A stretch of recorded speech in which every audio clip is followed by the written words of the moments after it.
The topic of today's podcast is how to not lose momentum through the Christmas holiday period. Okay, because I see it all the time. Right now, we're in mid-November, and it's like people already start switching off. But one thing that it all leads to is a very slow and poor starting 2025. And I know that I found myself multiple times in the early days getting to January, coming back after the break, energized, ready to rock and roll. The practice is way quieter, at least 30% quieter than how it was in like November or December.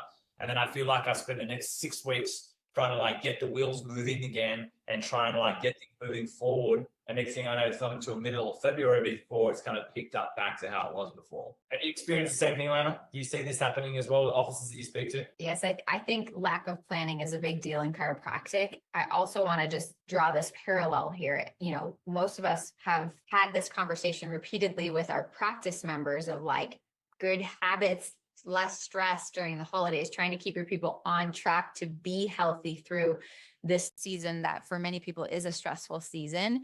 And what do they tend to do? Eat too much sugar and not miss adjustments, not move their body enough, like stressful situations with family, and their health kind of like goes backwards, right? Like doing successful business and successful chiropractic operations is not so different than what you're trying to teach your practice members and your patients about consistency and energy being everything, and how you show up through, especially, we're not just talking about a week, we're talking about November and December into January, is critical for how quarter one's going to go.